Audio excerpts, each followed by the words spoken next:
Wow. Hey, folks, have you ever picked up a plate at a buffet only to notice that there is food particles from someone else's meal still there? Yeah, I bet you put that plate down and got another one, right? If you didn't, you really don't belong here. Look, we all like to eat from a clean plate, but somebody has to do the dishes.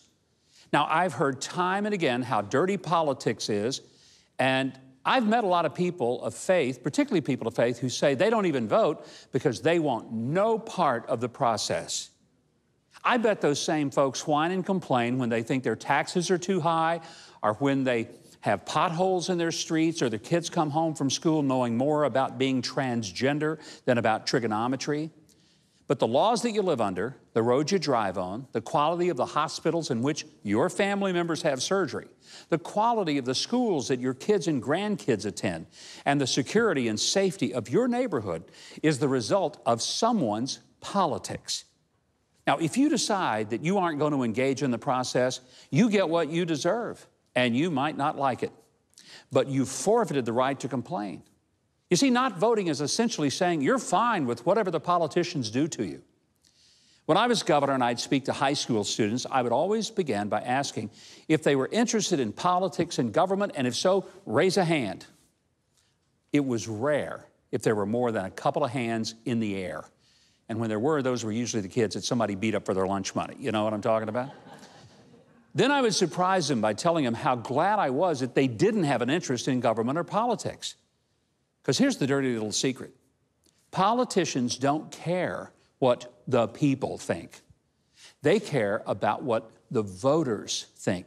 You know why? Because only voters can hire politicians, and only voters can fire them. If people don't vote, they make it easy for politicians to get away with anything. I would then tell the students that we were thinking of raising the driving age to 25, since most accidents involve drivers under the age of 25. Now, that results in audible reactions. I then say we're going to raise the drinking age to 30, and that evokes even more audible reactions. I then announce that we're thinking about raising the age of dating to 30 unless you're accompanied by a parent. By this time, the crowd is wide awake and on the brink of outright revolt. I then remind them that by their own admission, they don't care about politics and government, and since they don't, we can do whatever we want to them.